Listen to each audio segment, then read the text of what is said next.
I used to love when I would travel to other states, other countries, things like that, and people would ask you where you're from, and you would say, oh, I'm from Colorado. And they would say, oh, the mountains, the snow, the skiing, that's so beautiful. And I would say, yes, it is. And now anywhere I go, you say you're from Colorado, and they say, oh, that weed, how's that going for you? When I grew up here, Pueblo was on all those top lists as one of the best places to raise a family in the country. But it was now just included as one of the top worst cities to live in America. It's sad to watch my state become known as the drug state.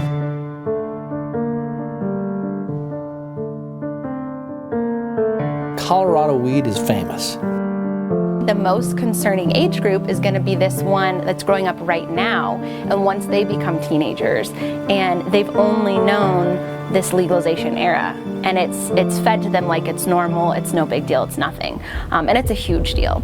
And the research we're just starting to understand as far as how this marijuana irreparably impacts the youth brains. That's scary. They can lose IQ points that they will never get back, and one of the biggest concerns is that this high potency marijuana that is now created, we have nothing to compare it to from the past. So all the people that say, you know, they grew up during Woodstock, they did it in high school or college and had no big consequences, this is a whole different animal. It's not that you're talking about a slightly higher THC, you're talking about something that's not double, not triple, you're talking about a 10 and sometimes 20-fold increase in potency. It is genetically modified and grown specifically for potency, and they've changed the whole dynamic of these plants. When I was a kid, it was not a big deal because it was only 2 to 3% THC. And then in the late 80s, early 90s, it rose to about 5 to 7%. In about 2001, 2002, here we saw it right around 10, 11%. In Europe, THC content over 16% is considered a hard drug.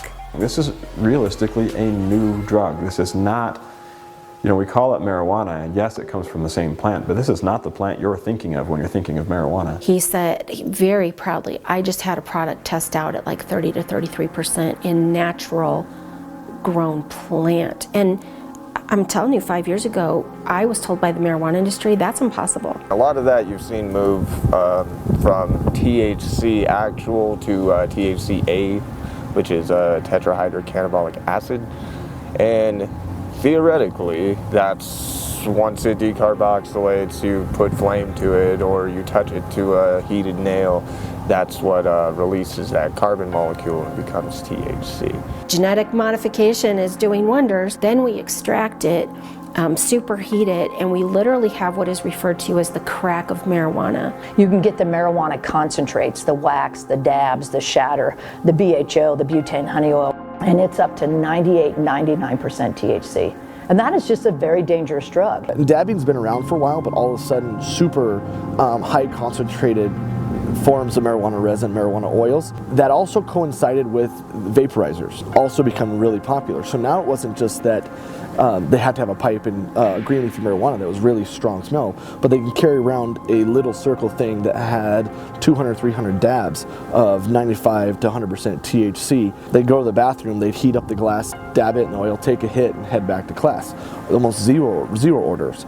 What it caused is levels of people getting caught with it to go down, which makes it look like we're actually decreasing the amount of people using marijuana when it's not the case. It's just significantly harder to detect. To a state that's considering it or a community that's considering it, I would tell them get the facts. One of the biggest drivers for all of these states is the money.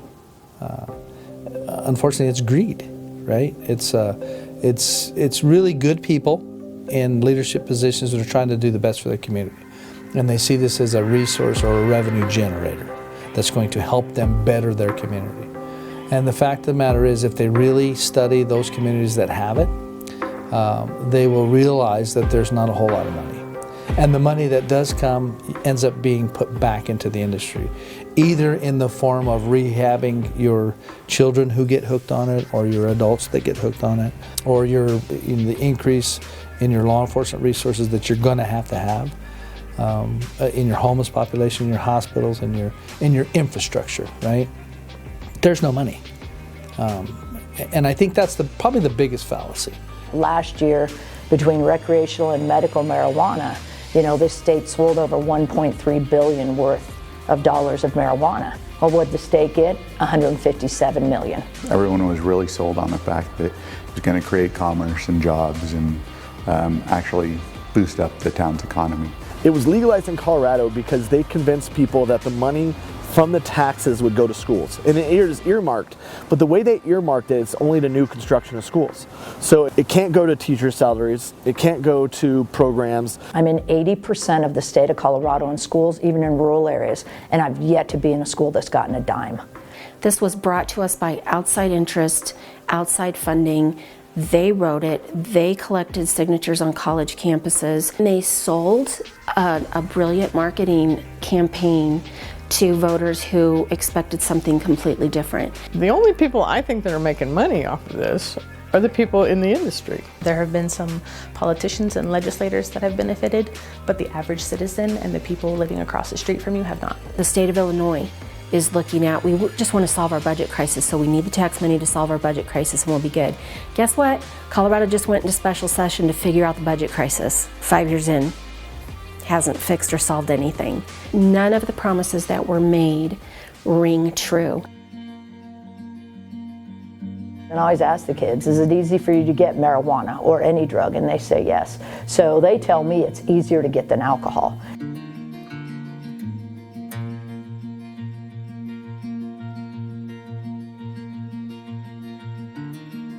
The industry said if you legalize it, you can keep it out of the hands of youths. That has not been the case. It's a community issue, it's a national issue, and our children are hurting and they're being literally, it's like the Pied Piper, they're being led astray right under our noses. And I think it's important to put a face to it. I think it's important to tell the truth. I think it's important to put it out there and be transparent and say, you know, let's talk about this. And so that's my hope. If you say yes to legalization of marijuana, then you say yes to more and future users, and those users are the youth of your community. The industry can't survive unless you create more users. Oh, if you legalize it, we can regulate it. That'll get rid of the black market, and also will never get into the hands of kids. Well, I've had kids tell me you can walk right into some of these marijuana dispensaries, and especially the medical dispensaries that are not regulated by this state, and they get whatever they want out of the back door. I promise you that the kids are using it. They're telling us in the emergency department that they're using it readily. We are 55% higher than the national average currently. Colorado's still #1 in the nation for youth 12 to 17 years old, which we had never been before legalization occurred. Anytime you increase accessibility, availability of any substance, and then they've convinced, and the data proves this out, they've convinced the youth that it's safer than alcohol, that it's not harmful. I hear all the time, oh, but it's not heroin and no one's dying from pot. I'm like, really? That's the only option we have for our kids? It's heroin or pot? How about a drug-free childhood? And so kids develop their brains normally. The other kids that get it going, why would an adult ever do this to us? Why can't we change the law? I just saw a study the other day that's up amongst youths of color, which was one of the reasons that they said they wanted to legalize it, because too many youths of color, minorities, were getting arrested for marijuana. Well, guess what? It's going up now, and it's legal. So absolutely nothing of what the marketing strategy, which was ingenious, quite frankly, none of their marketing strategy myths have come to fruition. There's more marijuana dispensaries in Denver than there are Starbucks. All the pot shops, for the most part, are in low-income neighborhoods. They haven't put the shops in the places that are nicer to live in. So if you go up to Highlands Ranch or Lone Tree, Colorado, which are the more affluent areas, there's not a single marijuana shop there. And what we'll see is a further divide in the social classes, is because they will put more and more substances in poor communities, marijuana and liquor stores, increases the amount of people that are left in that cycle of poverty, and it will have a further divide amongst poverty, and it will continue to divide amongst classes.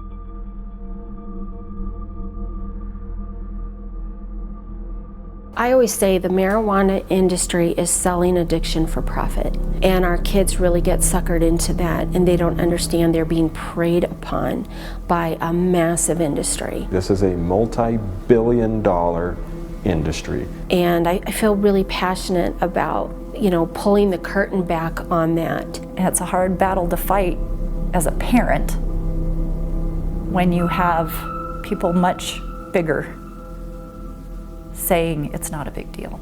The marijuana industry is really good at, it's just like the tobacco industry and the alcohol industry is really good at marketing their product. And they're like, we don't market it to the youth. I'm like, oh, yeah, that's why you have Jolly Rancher edibles. Why else would you make candy bars and cookies and all the things that we identify with our youth infused with marijuana? Just saw a girl who ate the full bag of candies and had to go to the ICU. I mean, she had what's called a GCS of 3, meaning she was completely unresponsive. We couldn't wake her up no matter what we did, and she had to go to the ICU until several days later she woke up and could go home. That's the way our children are viewed, is a paycheck. It comes down to greed. People do not care about other people getting medicine or recreational marijuana. They care about money. For them, it's money. They don't care, and that was the discussions we would have with my son is, you think they're going to be at your funeral if something happens? If something were to happen to you, will they be there? And... Were they at your son's funeral? No. I mean, look at our industry that even has been set up to inspect this. Our Marijuana Enforcement Division, our oversight from Department of Revenue and Colorado Department of Public Health and Environment, we've had inspectors in all of those divisions go and work for the marijuana industry, because they're getting sucked into the narrative and then saying, forget inspecting, I'm going in for the money. So what kind of standard do you have that you're holding to if your inspectors are going, heck yes, I'm all in? Everyone can say that it doesn't matter what laws are in place as long as people are, doing it to themselves or not impacting others. But once it's starting to hit, our roadways and things like that, that impacts all of us. Impairment is subjective to every human being. Even alcohol laws are subjective. But we finally lost enough kids on our roadways that Mothers Against Drunk Driving said enough, and were instrumental in forcing impairment standards. Well, that's not happening with pot. For law enforcement, they've given us no bright lines to enforce it. So we are yet to have an instrument that measures intoxication. You see people vaping in their cars. You don't know what's in the e-cigarette. We all know that THC cartridges are widely available to go in those things. Do you want your bus drivers? Do you want your truck drivers? Do you want your doctors? Do you want these people high when they're operating on you or they're taking your kids back and forth to school? When I go now and I ask them, how many of your friends think it's safer to drive with marijuana than alcohol? All the hands go up. And I don't care if I'm talking to freshmen, juniors, seniors, sophomore, whatever they are, hands go up. When I see those numbers increasing and the number of drivers that were positive for marijuana involved in these traffic fatalities increased 66% just since legalization occurred in Colorado, that's definitely something of note that I pay attention to. Our law enforcement officers are completely overwhelmed. I was speaking last Friday to our district attorney, and he said the only thing that legal pot has brought Colorado Springs is homicide.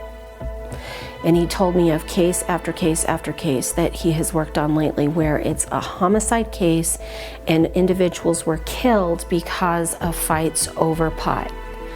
And it's legal. Doctors and ERs can tell you the true impact of how they're just overwhelmed with it. Talk to any of our EMTs or EMS. They're just inundated with the calls. They're told not to speak out or they're going to lose their job. I don't have a thing to gain by speaking out. The popular thing right now is to say marijuana is not harmless and we should legalize it. That's going to do nothing but help people. But that flies in the face of the evidence that we have right now, whether from a medical standpoint or a social legal standpoint. It is not going to be this panacea of cure-all that is being advertised across the country and really across the world right now. There's no other substance that you can do recreationally that is also a medicine. If it's a medicine and it needs to be taken over and handled by pharmacies like a medicine. Where you get a prescription, you go to a pharmacy, they give you a pill and prescribed doses, and they do those things. If it's recreational, it's recreational. But you're sending a really poor message to kids that it's really good for them because it's a medicine that they can use recreationally, and that's confusing. Part of the problem, the industry uses the word cannabis or marijuana interchangeably. So they talk about how wonderful cannabis is. It's so healthy. And the healthy part they're talking about is CBD. They're not talking about THC. So CBD, which is non-psychoactive, there are some studies showing there is some benefit. Still, it's pretty anecdotal. There are not really good, well-designed long-term studies on any of these things for anything. For those legislators who are considering allowing CBD oil for children with seizures, there is so much that's missing in that narrative. And let me just start by saying there are products that are undergoing clinical trials with GW Pharmaceuticals in the US to gain FDA approval for a pharmaceutical grade product that would withstand clinical trials. What we currently are doing in Colorado is not that. They are, again, artisanal products made by individuals who are not doctors, who are not pharmacists, who are not toxicologists. They're people who are in the marijuana industry. So I think the jury is still out. My guess is that we'll further be able to define a specific subset of patients for whom it's beneficial.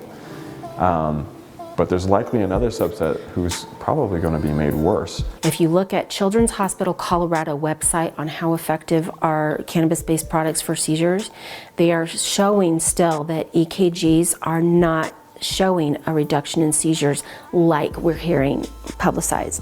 Some children respond to it, some children don't. This seizure disorder, Dravet syndrome, kids have a tendency, their brain routes around whatever medication they're taking, so it's effective for a little while and then not. I think some people truly believe that it's going to help them.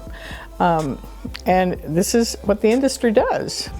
And just always remember, a lot of things have changed, but one thing remains. Cannabis heals all wounded. And you are not alone. Self-medicating is not the solution, and we've known that for hundreds of years. Why are we looking the other way and saying, oh, well, they have mental health issues, so they're self-medicating? They go into the marijuana shops, and the marijuana shop employee is telling them to stop their medications and giving them the THC, and they come in with a little paper that says how much they should use and how often they should use it. It looks an awful lot like a prescription, and that they were told to stop taking their other medications. What I see that's scarier to me is parents self-medicating their kids with ADHD and ADD. Because it decreases those things, they give their kids marijuana. With PTSD, there isn't any research out there that shows it's beneficial. We would have people come in treating their diabetes with marijuana, treating, just you name it, people were treating it with marijuana and stopping their normal medications until they wound up in the emergency department to see us. We were testing on human subjects and just making these decisions on the fly. Really, science should drive this. This is a health and safety issue. It is not a political issue. Even at the risk of people giving me death threats, people telling me that I just was uninformed or hadn't read the literature. I spend the majority of my time doing this, and it's because I care about my patients. If you want to talk about cancer, there has been shown to be some studies that show it might have some anti-inflammatory or anti-tumor properties, but those are only in vitro studies. There's nothing in vivo that shows a benefit. It's so much so that the FDA recently came out and asked companies to stop advertising that because there's no literature to support that at all. And they've told them that they're no longer allowed to advertise something for which there's no actual research in. But you're only going to get these people to agree about marijuana as medicine. You're only going to get these people to agree about marijuana as medicine. The coalition of senior citizens, of housewives and professionals and doctors and lawyers and nurses. You know, politics is illusions. Right. Shadows on the wall. It's pictures, it's photos, it's an AP wire. Right. And so I've not created an illusion, but I've articulated what marijuana, I've changed the face from the long hair hippie to Hazel Rogers. Do it for 3.5 years and get away with it.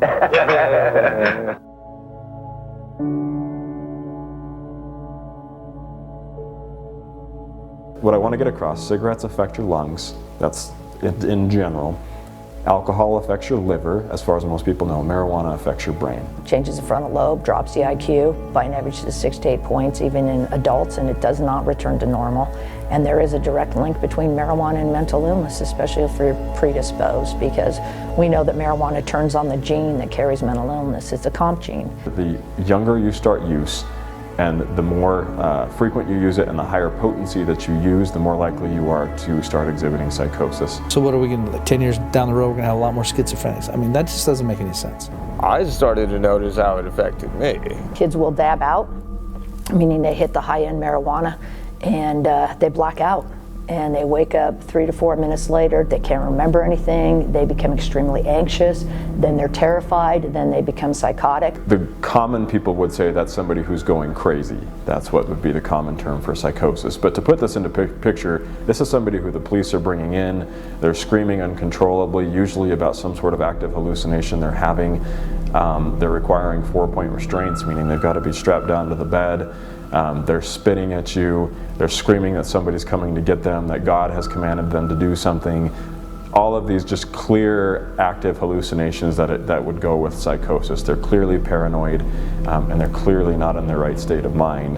And so that's kind of what we're seeing on street corners and in parks and things, and people are kind of out of touch with reality. We see that probably close to every other day in the emergency department, that somebody's coming in with that degree of psychosis. And the only thing found positive in a majority of their urine drug screens is cannabis. I see addiction as a disorder of the learning and memory part of the brain. It's affecting the part of the brain where we learn to do everything. So everything we learn creates dopamine release in our brain, in the nucleus accumbens, which then reinforces memory about that, and then it gets hardwired into our brain. And we have this pathway on purpose because it helps us remember to eat, to procreate. I mean, it helps us to remember important things. And there is always this release of dopamine. Well, what happens is the addictive drugs work in the same pathway, only they cause an even more significant release of dopamine. And then they basically then hijack that part of the brain. Not everybody that drinks a beer becomes an alcoholic, but the more people that drink, the more alcoholics there will be. And the same thing with marijuana is not everybody smokes marijuana becomes addictive, but the more people you introduce to marijuana will lead to more people that become addicted to it, both physically and chemically. And that's what I saw when it did become legalized. I mean, I understand that it's difficult to make it in America today, it really is, but it's certainly even more difficult when you have an addiction and people are addicted to pot. I mean, I see it. And I don't see how people think that that can't happen. The great lie of the marijuana industry is that marijuana is not addictive. Marijuana is absolutely addictive. You know, it always takes me back to the old cigarette commercials that my dad used to joke about. I have an old adage, you know, the first one's free and I have a customer for life. Once THC got over 5%, that's when we saw the very first marijuana dependent syndrome diagnoses. It's actually in the DSM-5. People will say it's not addictive. And the medical industry doesn't respond to that much because they're like, it's in the DSM-5. Of course it's addictive. We know that it is. We discovered that there is a true withdrawal syndrome with marijuana. And the symptoms are basically anxiety, irritability, can't focus, can't concentrate, can't sleep. And this is where people get violent. They get very irritable because they don't have this substance that they've been addicted to. We know that 1 in 4 youth get addicted. Now, if we were able to determine who that one was, that would help us. But what they're doing with the money, if you really follow the money in Colorado, they're utilizing a lot of the money for drug rehab programs. So we're just perpetuating this. So we legalize marijuana, and then we take our tax dollars that we're making off of marijuana to set up rehab facilities to get people off of marijuana. It's like a gerbil wheel. Well, at the pregnancy center, we see women who are coming in early pregnancy. When we ask them if they use drugs, majority of them will tell us no, until we ask them, well, that includes marijuana. They're like, oh, yeah, I do marijuana. And they'll be like, oh, yeah, my doctor told me, or I hear it's good for nausea, or whatever. And so when we educate them and try to tell them about the effects on the baby, there's been some research showing that when a mother smokes marijuana while she is pregnant, that baby is born with more opioid receptors than a child whose mother didn't smoke. If your mother was pregnant and using, then your brain is primed. And if you, as an adolescent, choose to use it, it's like hardwired in right away. It attaches to the fat cells, so when you start breastfeeding, that's going to still affect the child. And we encourage them to talk to their doctor about a treatment plan, so that if they get to the hospital and it shows that they've had drug use or issues like that at delivery, that they will have less of a chance of having their child taken away. And which is still a reality in Pueblo, in Colorado. Even though marijuana is legal, they can still have their children taken away as a result of that drug use.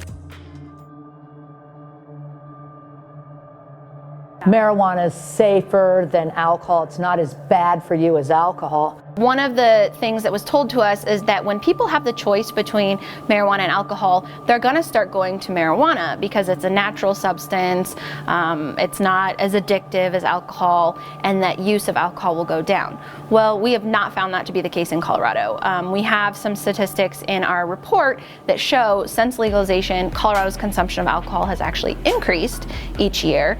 And there was a report that came out nationally a few months ago that said that Colorado was the #1 consumer for all drug substances in the nation. Colorado. I think it truly is a gateway drug.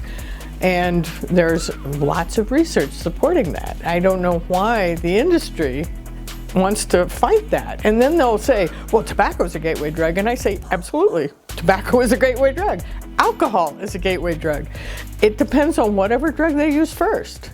And the kids are tending to use marijuana first, more than tobacco, because we have done a really good job with education decreasing tobacco use. One drug leads to another drug that leads to another drug, and before you know it, you're trying crap that you should not be trying. I think it really boils down to a psychological predisposition to abuse.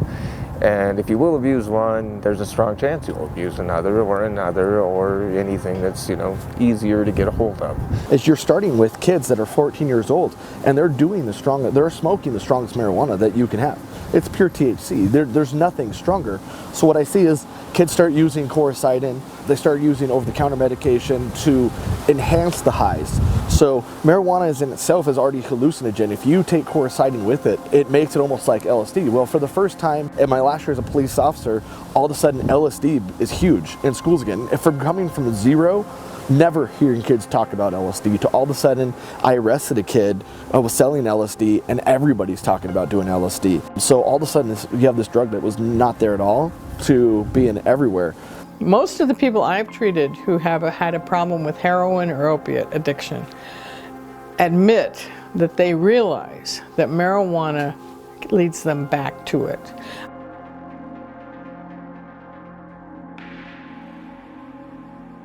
I've even had patients say they're really sad that they have to live in Colorado. I mean, they love Colorado. They don't want to leave Colorado, but there's dispensaries on every corner, and so their risk of relapse is very high, because if they smoke marijuana, they're going to be right back to using opiates.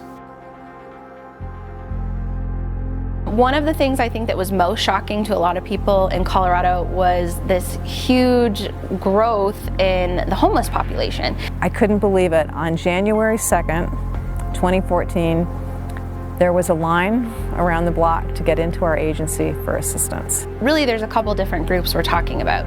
We have the homeless that are these chronically homeless individuals, whether it be for mental, financial, whatever reasons, and they can't get a job, they can't get a place to live. After legalization, we also saw this group that we more refer to as this transients or travelers. We now refer to them as marijuana immigrants. Some like the term and claim it, some don't. But you will ask people what brought you to Colorado, because they go straight to social services to get food stamps and get medical and all that. and they say I came here to smoke pot. There's no shame in it because it's legal here. So they're very proud of it and feel like they're a part of something awesome and wonderful. And honestly, we just don't have enough housing for people. The people who are kind of at the bottom of the barrel in terms of resources now have even less. And it's just a very different group that's come in, very entitled, very difficult to work with. We've had to actually close down our supportive service center because I couldn't keep my staff safe anymore. And that just really breaks my heart. There's been about a 100-time increase in the amount of transients that were here. And they didn't have resources, they didn't have family, they didn't have support, but they came to either smoke weed, grow weed, or just be able to use it. They were here to use legal marijuana, and they had no intention of getting a job. Our motels in Pueblo are full.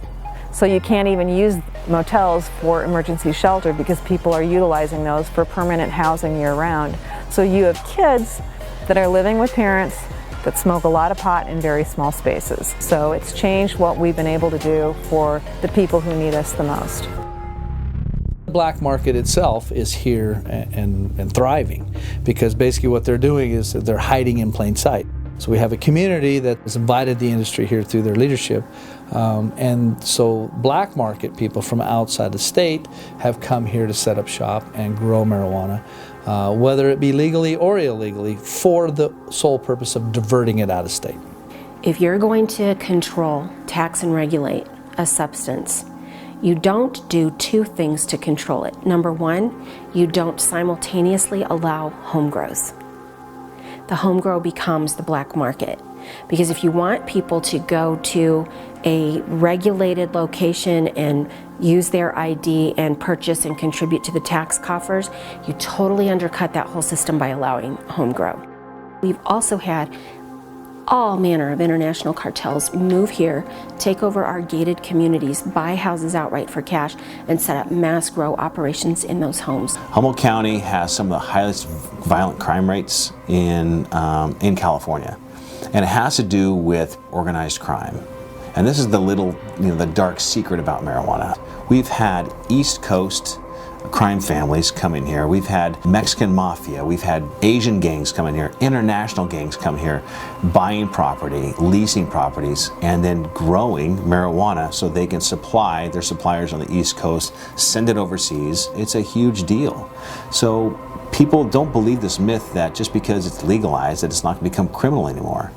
One of the other doctors I work with, she came from Detroit, and in downtown Detroit, she had never seen what she'd seen here in Pueblo. There was a full SWAT team across the street from her house that was taking down a big Cuban drug cartel that was marketing and selling marijuana. The cartels have come into this area, and there are now, according to the Sheriff's Department, there are 5 key cartels in the Pueblo area that were not here before the legalization. We know the cartels are bringing in heroin. We have issues with human trafficking. We are supplying Mexican drug cartels with the best pot in the world. There's a lot of marijuana that is leaving this state that goes out to other states. The cartels come and trade our marijuana for their heroin. You think of Colombia for a lot of the cocaine that reaches us. You think of Afghanistan sometimes for the poppy and the opium. Is Colorado, is the United States going to become the marijuana producers for the rest of the world? Is that what we really want? Pueblo wants to be known as the pot capital of the world, and they seem to think that that's a really good idea. I don't. The cartels that are coming in are dangerous. We know somewhere this is going to turn into the little Laredo. And if you've ever been down to Laredo, it is a very scary place that you just don't stop. No, it's terrifying, but it's something we never had to deal with before. So it's new, which is hopefully will give some clue to some other states that are considering it, that this is something you might have to look out for, and it's something you're going to be welcoming into your state if you're not careful. But the cartels are, they're perpetuating everything. They're infiltrating everything, and we've got these young kids that are joining these groups and these gangs, and they're getting involved, and they're selling, and they're transporting, and then people go missing, and there's these burglaries. We just had a guy a couple days ago, 70-something-year-old man that was just left to die in his house. we point out in our report that all crime in the state of Colorado, when you're comparing the 4 years prior to legalization to the 4 years after, the 4 years prior, violent crime increased about 1.2%, and after it increased by about 20%. The house across the street from us has been broken into several times. It's abandoned, and so it worries me about who's over there. What are they doing in that house? Are they watching our house? You know, we've had to buy a security system. We really have this criminal element in the community that we didn't have before. It's not just about marijuana. It has very little to do with the actual smoking of a plant. There's so much more that comes with it, with legalization, that most people don't ever contemplate. And when you have somebody who is coming off a high and they need money and they're desperate and they don't have anything, if you think you won't get mugged, you're crazy. We had to have Cherry Creek Trail. There is needle dispensaries on our running trails because people were stepping on heroin needles. And Colorado is known to be, you know, this great outdoor hiking, healthy, you know, living. But we have to have needle boxes on our running trails. 4 cars a day are stolen in Pueblo. And it doesn't matter if your vehicle is locked. They will come in, they will jump in when you're sitting at the convenience store. If somebody runs in, you have to lock your doors because somebody will jump in next to you and carjack the vehicle.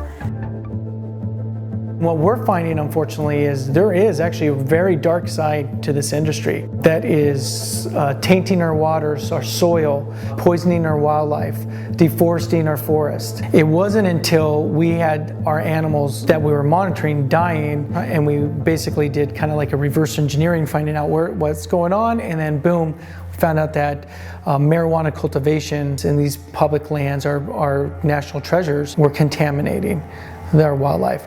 You have to bear in mind that the growers are there from April, May, June, July, August, September, October, an average of 7 months.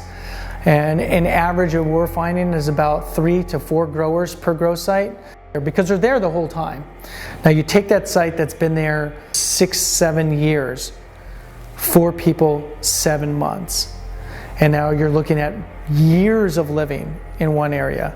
And when that campsite gets full of excrement nearby and food and trash, they'll move to another campsite. But that stays in place. There has not been one trespass grow where I've seen people clean up after themselves. And that's not my personal opinion, that's our scientific data. Now, the plot, you're in the forest, and you have a lot of timber, big trees, but those big trees are going to shade your marijuana plants. So what happens? Deforestation. So cutting these trees down, opening it up next to rivers and creeks. And so now you have a plant that is water thirsty. So now you have to irrigate it, which means dewatering creeks, pulling water away from salmon, pulling water away from cattle grazers out there and ranchers. About 50% of the waterways we've monitored have been positive for pesticide. When I say pesticides, it's a general category.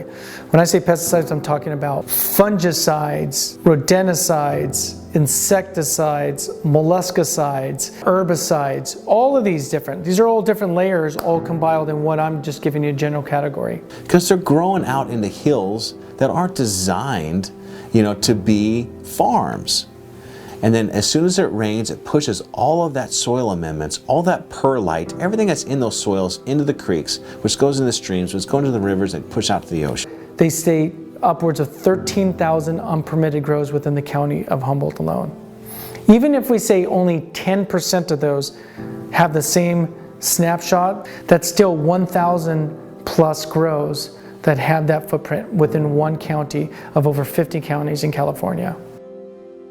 The days of going out on my federal public lands alone are gone. I'm going to get in a world of trouble by running into an armed grower and getting killed out here. And that's what I decided not to take that risk. Our team now has to be accompanied by law enforcement to go in, to go collect scientific data on our public lands. What I don't want to have happen is researchers and scientists that are going to say, "We told you so." Money is money, but water and land and these species on this earth, they're unique. And if we blink them out, we can't recuperate from it sometimes, or it's going to cost us, whatever dollar you gain, it's going to cost us tenfold more to regain for the loss of natural resources. They're damming up our creeks, they're building reservoirs, they're utilizing fertilizers and chemicals to make a better product in their minds. The marijuana here is dirty. It is contaminated with pesticides, mold, fungus, bacteria, E. coli, salmonella. They're destroying it on a daily basis here. Well, they're trying to grow it so fast in this heated, humid environment. Of course, mold and spores are going to be all over it. The marijuana in this state, and even in Washington State and Oregon and California, found the same thing.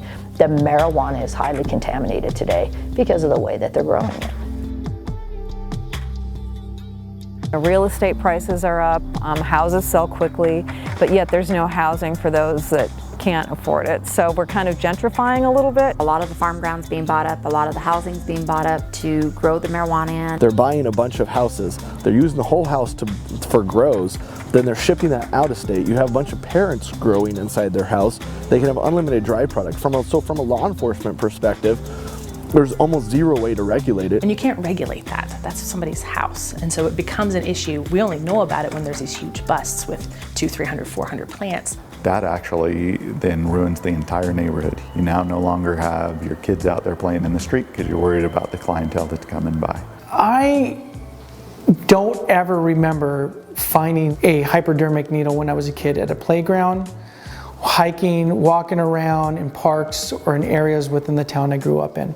Our youngest, at 3 years of age, discovered a hypodermic needle in the park that she plays in. Luckily, she didn't interact with it, saw it, I removed her from that situation.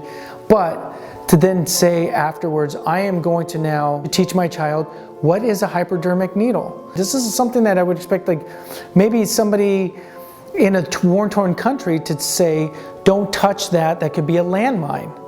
Don't touch that, that could be a booby trap in a war-torn country. Now I'm teaching my child to avoid hypodermic needles. That is concerning to me.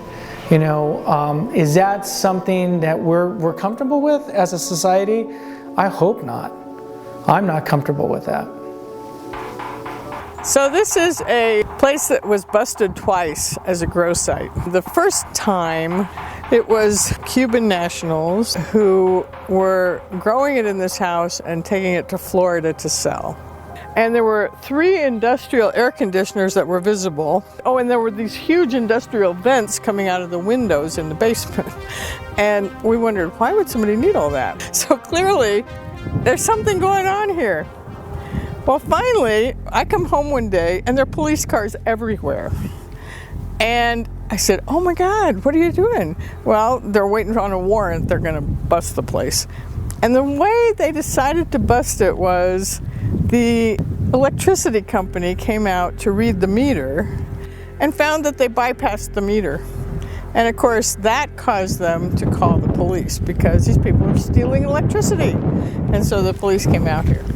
But now it's trash, and who's going to do anything about it? And what's kind of sad is there was a very lovely older couple who lived here for many, many years, and then they both died. And of course, then the house goes on the market. That's a water pump. And then they attach the hose. They obviously put the water pump in the bush here to conceal it. There's the pump, and you follow it down. And they were bringing in the water from the back here. You can come across stories like this everywhere across Colorado. Yeah. I mean, here, DEA SWAT team showing up at this house. It's like your neighbors are cartels.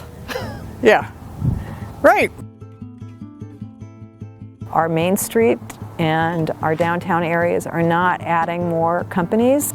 Good doctors are leaving, and it's hard to attract people back to a place to say, hey, we have all of these marijuana migrants here, we have a huge drug problem here, would you like to move here with your family and provide medical care to them?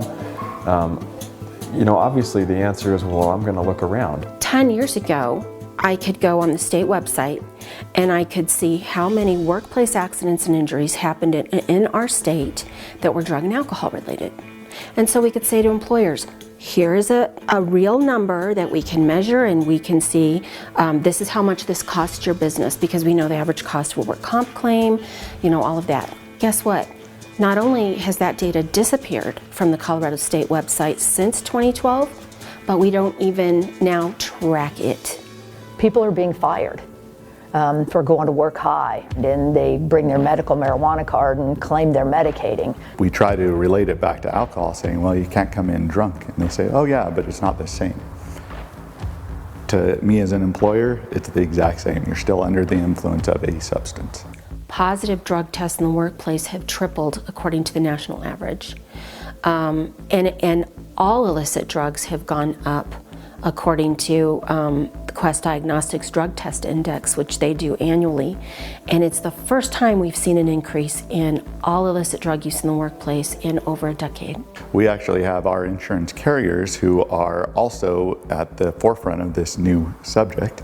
They don't really know exactly how to handle it, but what they are doing is they're putting everyone into higher risk categories should you have any sort of incident where you had anyone under the influence of marijuana. Now Colorado, I believe, will be looked at as a higher risk state. But then that employer is going to assume all of that liability and responsibility on increased accidents, injuries, absenteeism, employee turnover, you know, the wide variety of things. And it takes a lot of education, and we don't have any good central way of letting business owners know that this is going to impact you financially. The U.S. loses over $246 billion a year on employee drug and alcohol use. These kids are confused these days, so they have conversations all the time with their parents, with the school systems, with their friends. As an employer, I will not hire those kids that are smoking weed. And the kids, a lot of my friends' kids, a lot of the kids in the community, we know who smokes weed, we know who doesn't smoke weed. So the cold hard truth is, society now has put them in a lower category, whether they like it or not, and whether they understand it or not. You have issues that we don't want to deal with. Well, our governor is always speaking out about marijuana. He says, oh, it's a social experiment. He kind of chuckles, and he never really comes out against it. Because when he was losing in the election, he had a huge fundraiser by the marijuana industry. Made millions of dollars. You can just Google it. Politicians willing to throw away lives for money. Literally, the youth, the citizens of Colorado and all the other legalized states are being experimented on. And Governor Hickenlooper will say, let the experiment continue. Our governor said it's a great social experiment. An experiment put into play by people who didn't establish any guidelines for that experiment. When you experiment, you have criteria, you have guidelines, you have data, and you track the data to see if it's successful or not successful. And we continue to get from our governor's office, well, we can't tell you the cost, we don't know. We're figuring this out as we go, as people and their lives are really impacted by it. The studies are very clear. This experiment has not worked. The generation right now is the experiment. Marijuana is nothing more than tobacco 2.0. If you want to know what's going to happen with the marijuana industry in the United States, go back and look at tobacco at the turn of the century. From the turn of the century to the 80s. Almost no one smokes anymore because of the education that has come out. If we just had that before this happened. Do the research yourself. Don't trust me. Do the research yourself. Independent research, look at it. We can't just throw a bunch of volunteer people at a project and give them an hour a year or a semester and then say, well, that prevention failed. The biggest way to prevent is education. The numbers dropped and dropped and dropped in 20 years of prevention, and now they're on the increase. Is that the direction that we want to go in? We lost the war on drugs, so let's legalize it. Well, we haven't lost the war on murder, right? We haven't eradicated murder, but it's still illegal, right? That's just a silly argument. Yes, did we eradicate marijuana? No, absolutely not. But we did keep it to a maintenance level in a community. And that segued with our moral compass of society. And I think that's what nobody's talking about. When you normalize this type of behavior, you accept the byproducts of what happens. Switzerland has 1 to 2% youth drug use in schools. 1 to 2%. And guess what? They're concerned about that. They want it lower. Whereas in Colorado, we're looking at over 20% of youth drug use in our high schools. And these folks come over here to see what we're doing, and they can't even comprehend that we're okay with that. This is not your grandpa's weed. This is not our weed from the 80s. This is a drug. It's a Trojan horse that's imploding America. We're creating a monster that we already can't control. It will weaken our nation, weaken our workforce, weaken our students, our educational system, our ability to move forward and be on the world stage. It's going to devastate our nation if we don't get this turned around very quickly.